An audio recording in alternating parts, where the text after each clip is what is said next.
Dan karena Israel itu identik dengan Yahudi, seakan-akan Ibrahim itu ya pendiri Yahudi. Sehingga Allah membela-bela Nabi Ibrahim dengan kata-kata maka Ibrahimu Yahudiyam wala Nasrani. Karena punya cucu yang meninggal di Israel dan dikira seperti itu. Kita tahu banyak guru-guru kita yang madhabnya ahli sunnah. Kalau menurut PBNU ditambahi ahli sunnah an-nahdiyah itu. Saya tidak tahu itu tambahan itu legal apa ilegal, tidak tahu itu. Tapi kalau anak cucunya itu kubu sebelah, itu nanti ya terus gak dikholi, terus diharamkan khol. Kemudian pendapat itu seakan-akan warisan dari leluhurnya.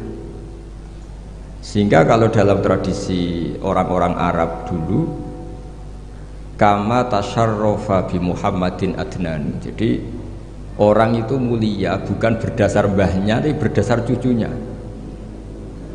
Ini perlu dicatat ya. Bukan kayak orang Jawa, keramat punut gandul apa? Keramat. Saya yakin andaikan Mbah Zubair tidak punya putra sebesar Mbah Mun, mungkin yang datang ke kholnya juga sedikit. Orang juga nggak bahas lagi Mbah Zubair. Barokah punya putra Mbah Maimun, punya murid Mbah Sahal dan yang lain-lain, orang bahas lagi Mbah Zubair. Andaikan Mbah Hashim tidak punya murid sekali bertokoh-tokoh kayak Mbah Siddiq, abahnya Kiai Haji Ahmad Siddiq, Kiai Satori di Cirebon dan beberapa kiai termasuk Mbah Dowi, mungkin orang juga gak bakas Mbah Hashim. Andaikan orang gak, Mbah Hashim tidak punya putra Gus Wahid, tidak punya cucu, tidak punya menantu kayak Mbak Mak Somali yang ngarang Sorop, Mbah Muhaimin yang mendirikan Darul Ulum di Mekah, juga orang tidak akan bagi bakas Mbah Hashim. Apalagi kalau cucunya terus kedonyan, terus pondok di pabrik, istaqobbalallahu minna minkum taqabbal ya karim gitu. Nah, terus sana ini kan sehingga nah di sini nih kritiknya Imam Syafi'i terhadap murid-muridnya Imam Les. Itu udah ada orang ahli fikih sepinter Imam Les. Imam Malik itu dalam fikihnya itu pinter Imam Les. Sehingga Imam Syafi'i yang muridnya Imam Malik pernah ngendikan alaitsu afqahu min Malik illa annahu daya'ahu ashabuh. Imam Les itu lebih ahli fikih ketimbang Imam Malik. Tapi sing kurang ajar murid-muridnya doya'ahu ashabuh. Murid-muridnya tidak mendokumen mazhab-mazhabnya Imam Les. Akhirnya indiros itu hilang. Ini saya cerita dulu. Nanti nah, bapak saya Kiai Haji Nur Salim itu cita-citanya hanya satu. Aku kepengen hafal Quran kayak hafal Fatihah. Dan itu kesampaian. Beliau dulu dekat sama Mbak Adnan Ali di sini. Saya dengan Gus Kiki ini dengan Gus Hakim juga senasab karena ya sama-sama zuriyah Mbah Sambu. Ini ada Lek kalau saya manggil Lek Laili ini. Saya seperti kaidah ya, kalau nggak pernah sepuh itu haram undang saya, ini harus dipegang. Karena ya agak kurang ajar lah, wong nggak lebih sepuh kok ngongkon itu kan nggak sopan itu. Jadi tapi kalau lebih sepuh ya saya nurut. Tapi begini, saya beri sekian contoh kualitas karangan. Ini yang mungkin alpa dari Mahat Ali. Ini saya tegur. Betul-betul saya tegur dan ini niat saya baik. Saya sering meneliti karangannya Said Muhammad, banyak dan saya baca. Itu selalu wa sahbihi ajmain. Di sini Mbah Hashim juga menghentikan wa ashabihi at-thahirin ajmain. Fa inna hadhil kalimata kalimatun fariqatun bainana wa bainas syiah. Fa inna nukrimu jami'as sahabah wa hum yukrimuna sahabiyan wa ahanu sahabiyan akhar. Itu harus disarai, jangan menjadi monoton ajmain. Saya ngaji di mana-mana selalu pakai khutbah yang konvensional wala ali washabi asmain. Selain males ya khutbah sing engkek, juga gak tipikal orang engkek. Meskipun saya bisa bahasa Arab. Karena ajma ini kalimatun fariqah. Bahwa yang membedakan kita dengan kelompok itu adalah kita menghormati semua sahabat. Jika Mbah Hashim ketika mengatakan ajmain dengan energi yang luar biasa, bukan monoton ajmain. Nah sekarang banyak santri yang bilang ajmain itu mergo hafalane mau ajmain. Maksudnya piye ya ora roh. Pokoke ngarepe nun rabbil alamin mursalin ajmain. Itu santri kriminal itu. Itu harus ditobatkan. Kalau saya jadi gurunya, jadi Pak Musta'in itu tidak saya luluskan di Mahat Ali. Karena ngelafatkan ajmain ora Jawa itu ora paham. Jadi asma itu kalimatun fariqah bainana wa bainas syiah fa inna nukrimu jami'as sahabat. Jadi semacam maklumat. Semacam apa? Maklumat. Begitu juga menyangkut sholawat. Ini ada Abdul Muta'alim, kebetulan saya kaji itu An-Naur Robek, karena itu cara saya memarahi Mahatali di sini nanti. Marahi itu bagus lah, karena kadang-kadang ilmu harus disampaikan dengan marah, tapi tidak emosi. Sayyid Zabidi ketika memaknai sholawat itu luar biasa. Sampean bisa ngecek di Fadhailus Sholawat ala Rasulillah SAW. Itu kalau ngendikan itu wah luar biasa. Nabi itu jadi nabi setelah Isa bin Maryam yang dituhankan. Kita tahu Isa itu solehnya masya Allah, nggak punya istri, nggak punya anak, nggak punya harta, nggak punya apa-apa. Dan kalau dipisai orang ya tidak balas, ditabok kanan dikasih kiri, pokoknya terlalu sempurna sampai dianggap anak Tuhan. Nabi itu jadi nabi itu setelah Nabi Isa. Nabi yang begitu dimuliakan sampai dianggap sebagai anak Tuhan. Sehingga Nabi itu ada traumanya. Saking traumanya Nabi itu kalau dahar itu di depan umum dan duduknya agak kurang priayi. Sehingga kalau ada orang lewat yang belum iman bilang hadar rajul alladzi yas'umu annahu nabiyyun ya'kulu kama ya'kulul abdu, ini tahu orang yang mengira dirinya nabi tapi kalau makan tidak priayi.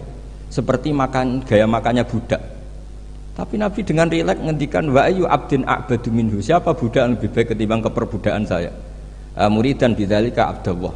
Beliau merasa itu sebagai hamba Allah. Tapi apa yang terjadi? Itu perlawanan Nabi terhadap status bahwa seorang Nabi itu Tuhan. Nabi melawan terus menerus. Sehingga ulamanya juga ikut mengatakan gitu. Di antara ciri khas Nabi apa? Al-a'rad al-basyariyah. Beliau harus punya sisi sebagai manusia. Karena itu bentuk perlawanan terhadap penuhanan Nabi, yaitu zaman Nabi siapa? Isa. Akhirnya Nabi itu daharnya ya ibadah, tidurnya ya ibadah, nikahnya ya ibadah. Justru barokahnya Nabi nikah, huwa basarun. Buktinya yangkih, beliau menikah. Beliau juga basar, buktinya punya anak. Jadi semua yang terjadi pada Nabi itu bentuknya semuanya tauhid. Nafyul uluhiyah anil basar dan isbatul uluhiyah hanya kepada Allah Subhanahu. Nah, harusnya Mahatali itu punya kualitas seperti itu. Sehingga wong ajmain nggak ditakriri, ini saya curiga. Piye ya kalimat sepenting itu nggak ada penjelasannya, nggak ada tahqiqnya. Ini yang keliru, semoga gurunya. Nggak perlu pengasuh, nggak berani ya. Nah, sehingga kata Sayyid Zabidi, hadhil ummah masunatun wa mar'iyatun, dari kesalahan. Umat ini pasti terjaga, tidak mungkin salah kayak umatnya Nabi Isa. Bi barakati sholat ala Rasulillah sallallahu alaihi wasallam. Cara berpikir gimana? Begini, Allahumma itu Tuhan. Ya Allah, saya minta sholli, berikan sholawat terbaikmu ala Muhammad. Sehingga Allah tetap posisi pemberi, apapun hebatnya Nabi itu penerima. Sehingga jelas aturan mainnya, engkau pemberi, Rasulullah apapun hebatnya penerima. Dan ketika kita bilang Allahumma sholli afdhalus sholat, sholawat terbaik engkau kasihkan sama hamba terbaik engkau. Sehingga jelas ini Tuhan, ini hamba terbaik. Dengan sholawat maka umat ini tidak akan menuhankan kanjeng Nabi Muhammad SAW apapun sempurnanya Nabi. Nah ini sekarang banyak orang sholawat tuh pakai target 1000 khasiatnya gini, 100 begini. Oh itu juga kriminal menurut saya. Dalam konteks ilmu ya. Jadi dalam konteks mujarrobat atau primbon itu bagus. Tapi kalau dalam konteks ilmu itu tersangka. Ini kata Sayyid Zabidi, bukan kata saya yang ngarang kitab Ithaf. Dan kita tahu Mbah Hashim ngaji sama Mbah Mahfud.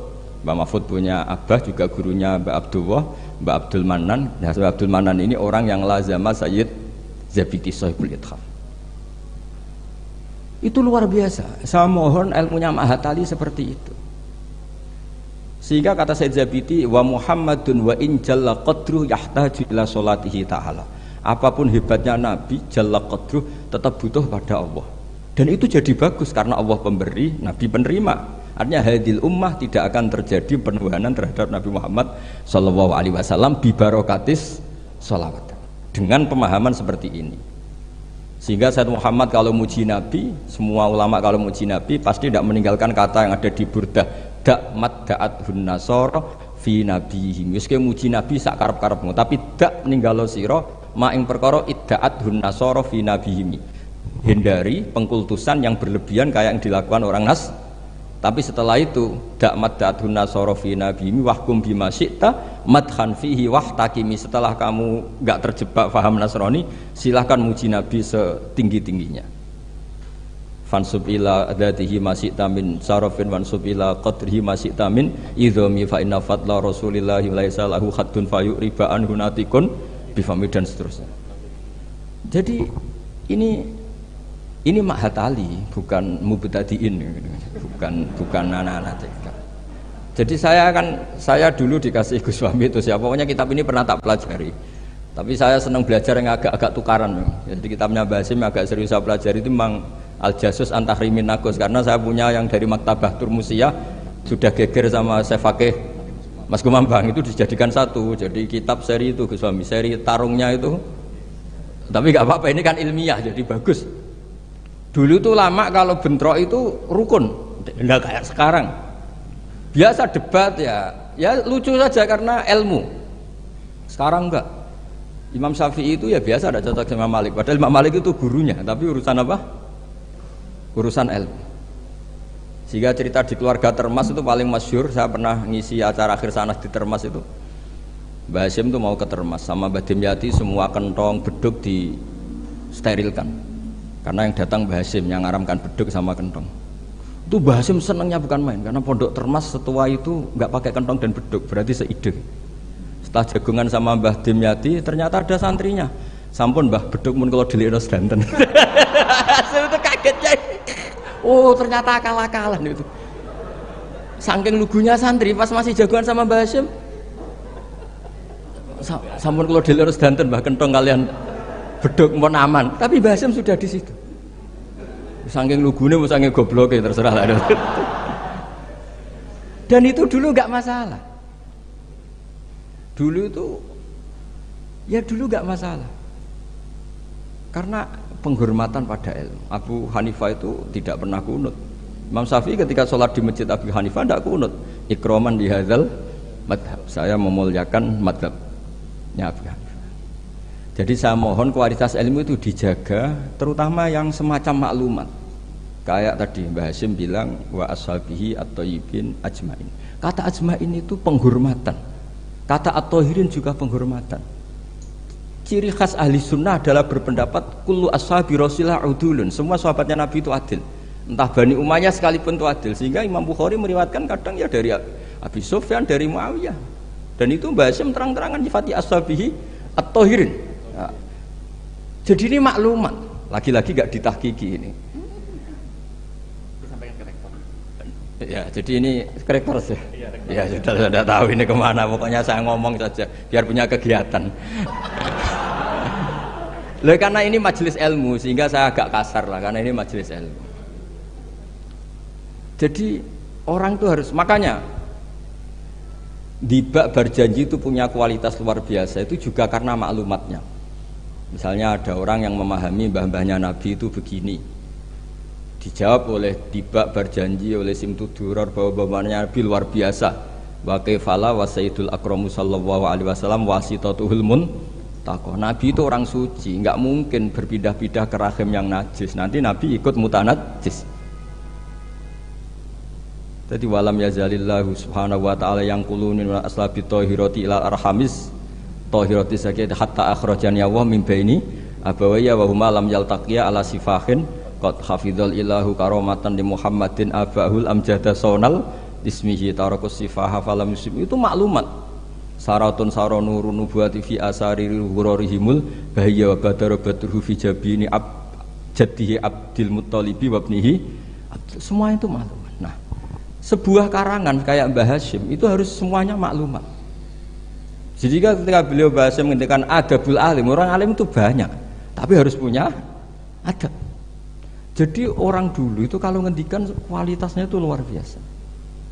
Ya hanya sederhana sebenarnya bilang ajmain, tapi kualitasnya luar biasa.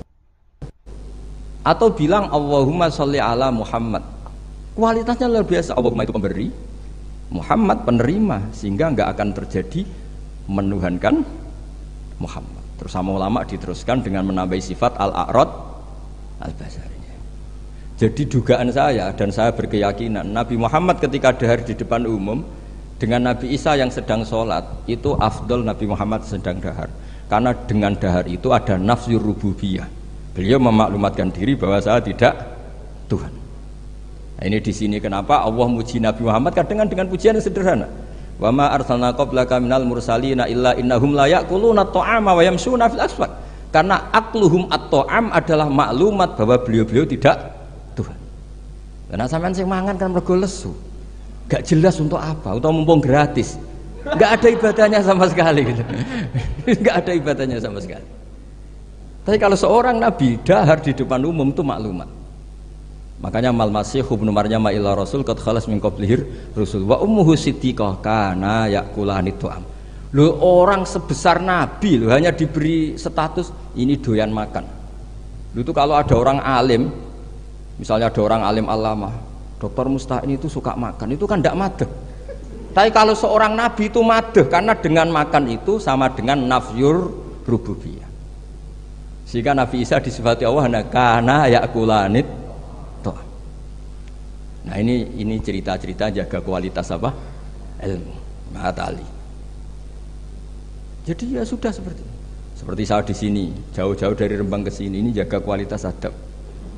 Wong diutus cucunya Mbah Hasyim. Tapi tidak tahu kalau keseringan yang nyuruh yang agak dolim enggak. Tapi saya sudah benar jaga apa? Adab. Ini ada bulik saya karena sama-sama cucu dari Bani Abdul Aziz. Tapi ini cerita, jadi ilmu itu harus dijaga kualitasnya. Sama seperti ulama dulu bilang begini, tafsir Jalalain misalnya. Tafsir Jalalain itu kalau ngarang sederhana, tapi kualitasnya masya Allah. Wa yuqaddaru qabla qaulihi ta'ala iyyaka na'budu qulu.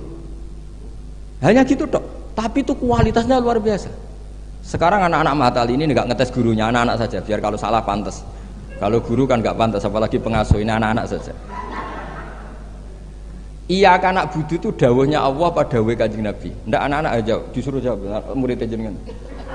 Iyyaka na'budu itu dawuhnya Allah pada dawuh Kanjeng Nabi. Itu kalau Quran itu dawuhnya siapa? Kalau itu dawuh Allah, Nabi, Allah ngendikan itu kepada Nabi, problem enggak? Kepadamu kami menyembah. Problem enggak? Problem. Untuk menghilangkan problem itu sebetulnya sebelum iyyaka itu ada kata qulu atau kul. Muhammad, kamu harus mengatakan iyyaka na'budu. Bukan Allah langsung ngendikan kepada Nabi iyyaka na'. Kalau begitu maknanya berarti aku nyembah kue. Fatal enggak? Fatal.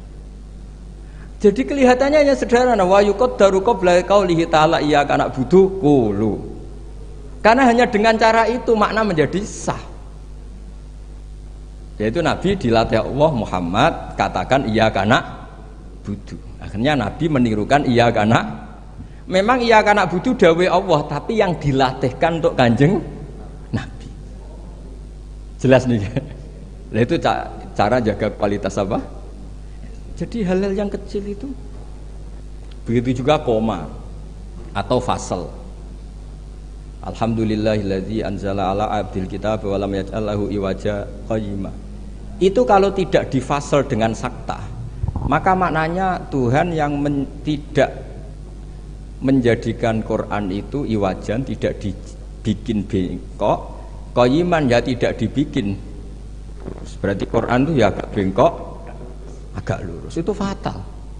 Tapi kalau diberi jeda fasal atau sakta, Allah tidak menjadikan Quran sebagai yang bengkok, berhenti. Maknanya agak bengkok itu apa? Qayyimah. Nah, makanya terus ada sakta. Karena dengan sakta itu qayyimah menjadi penjelas lam yaj'al iwaja. Tapi kalau langsung maka ada tasallutul amil lam yaj'al pada iwaja. Tapi kalau dikotok, dipotong, itu Allah yang tidak menjadikan Quran sebagai iwaja, berhenti. Tidak iwaja itu apa? Qayyimah. Sehingga terus diharuskan ada sakta. Jadi ibarat ginilah, saya sebagai kiai Anda bilang, cung celokno Zaid, cung ojo nyeluk Zaid.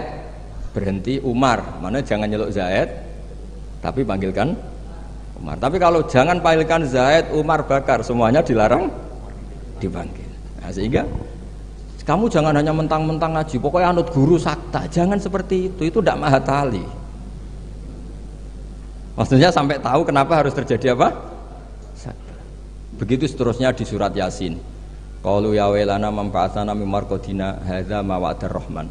Ketika orang-orang kafir bangkit dari kuburan, itu mereka tanya, "Man ba'atsana min marqadina?" Siapa sih yang bangkitkan kami? Enak-enakan mati kok ada yang bangkitkan.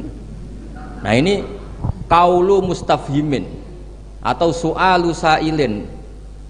Terus dijawab, "Hadza ma wa'adar rahman wa sadaqal." Ini sudah janji Allah. Nah, berhubung hadza itu qaulu mujawibin, yang pertama qaulu sa'ilin dipisah dengan sakta. Jadi sakta itu tidak main-main, memang satu keharusan. Kalau dibaca langsung ya mamba'atana mimarkodina hadza, berarti siapa yang bangkitkan kami, yang bangkitkan Allah. Ngomong-ngomong dewe dijawab-jawab dewe. Ya itu gak mahatali. Jadi kualitas ilmu itu dijaga sampai sedemikian rupa. Nah, makanya saya baca An-Naur Robe itu luar biasa ketika Mbah Hashim memberi warning, ilmu itu dijaga kualitasnya per item, per huruf. Karena kualitasnya ilmu ya di situ itu. Ya saya ulang lagi, kualitasnya ilmu di situ. Sama-sama mengatakan ajmain. Tapi kalau mengatakan orang sekali ber Said Muhammad, sekali ber Mbah Hashim, sekali ber Mbah Mun, Mbah Karim, Mbah Maksum Ali itu maklumat. Iki locong ahli sunnah. Ciri khasnya apa? Ikramu jami'is sahabat. Ketika Mbah Hashim menyebut wa ala alihi at-thayyibin, beliau jelas di konon ahli sunnah wal jamaah wa nukrimu ahlal. Jadi ya bikin mukaddimah sekaligus maklumat. Nah, ini yang mungkin orang terus nganggap itu monoton. Ini yang kita sayangkan. Sebenarnya kalimat-kalimat itu kalimat maklumat atau kalimat jati diri. Dan seterusnya dan seterusnya. Ini yang terakhir. Ini kan alhamdulillah ada pelaturan di atas jam 9 nggak boleh. Jadi ini melanggarnya jangan lama-lama nanti. Bebas melanggar. Saya mohon sekali kualitas ilmu itu dijaga. Nah, terus tentang penulisan Gus Isom, saya alhamdulillah pernah ketemu beliau ketika saya dulu makili Pondok Anwar di Pondok Lirboyo. Pas itu Gus Isom sudah senior di Lirboyo. Jadi saya pernah ketemu Gus Isom Hadik di Lirboyo. Jadi tahu betul lah saya beliau orang alim dan ceria dan sangat suka mendokumen. Termasuk dokumen itu pernah naskah itu ditemukan di Rembang karena dulu teman-temannya Mbah Hashim itu banyak yang di Rembang. Mungkin Gus Hakim suatu saat juga harus melihat naskah beliau yang ada di buyut saya punya buyut kandung namanya Kiai Fauzan. Itu dulu teman dekatnya Mbah Hashim. Itu ada tulisan-tulisan tangannya siapa? Mbah Hashim. Jadi buyut saya di Lasem itu namanya Mbah Idrus. Idrus itu bin Umar. Ini yang Umar bin Arabi sama dengan nasabnya Ki Hamid Pasuruan. Mbak Umar ini punya istri namanya Maimunah. Ini binti Abdul Aziz. Karena Mbak Maimunah itu saudaranya Mbak Dowi. Nah, buyut saya kandung itu Mbah Maimunah itu punya anak namanya Idrus, itu punya istri namanya Sofia. Nah, Sofia ini yang orang Kudus. Sofia punya adik Badiah yang melahirkan Mbah Sahal itu. Nah, ini beliau-beliau terus punya adik, diantaranya Nyai Fadilah, yang diantara cucunya ada Pak Said Akil. Tapi singkat cerita, di situ itu Gus Hakim itu ada tulisan tangannya Mbah Hashim ketika memberi ijazah baca Sahih Muslim, Sahih Bukhari, dan tulisannya Mbah Hashim. Sehingga kalau mungkin tim bisa ke sana, itu di Sarah Muslim, Sarahnya Muslim Imam Nawawi itu ada tulisan tangannya Mbah Hashim. Itu tanda tangannya begini, kata bahu bibananihi muhauqilan wa musabbihan. Mem gini Hashim Asy'ari. Jadi beliau kalau nanda tangan itu diberi tambah, saya menulis ini bersamaan dengan membaca tahlil dan tasbih, muhauqilan wa musabbihan. Saking religiusnya Mbah Hashim. Jadi beliau kalau di kitab saya itu milik buyut-buyut itu. Sehingga saya alhamdulillah sekarang sambung sama Gus Hakim, sambung sama Gus-Gus di sini. Saya senang sekali.